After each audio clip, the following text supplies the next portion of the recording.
નામ ક્રિશા ભટ્ટ. તમે શેની પેઇન્ટિંગ બનાવી છે અને એમ પેઇન્ટિંગનું રહસ્ય શું હોય છે અને એમાં તમે કઈ કઈ રીતે ઉપયોગ કર્યો?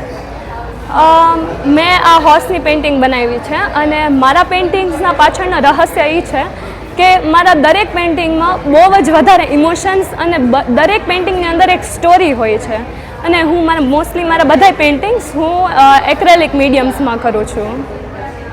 તમને આવું એનિમલ્સનો જ કેમ વિચાર આવ્યો પેઇન્ટિંગ્સનો? કારણ કે બધા લોકો અત્યારે કાર્ટૂન્સ બનાવતા હોય છે, ટ્રેન્ડ પ્રમાણે બનાવતા હોય છે, કારણ કે એનિમલનો ટ્રેન્ડ તો અત્યારે ઓછો હોય છે, તો શું કહેશો તેના લીધે?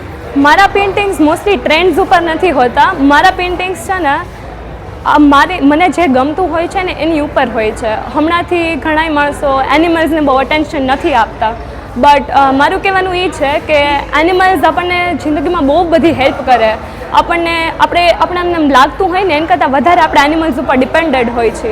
અને મારા my paintings are a tribute to all the animals who go unnoticed. મારું જે ટાઈગરનું પેઇન્ટિંગ્સ છે, ટાઈગર્સ હમણાં એક્સટિંક્ટ થવા આવ્યા છે એવું બધા કહે છે, તો એના માટે એક પેઇન્ટિંગ છે. પછી આ જેગવારનું પેઇન્ટિંગ છે, ઇટ્સ અ સાયલેન્ટ રિઝિલિયન્સ. આપણે હિંમત હોવી જોઈએ આપણી જાતના.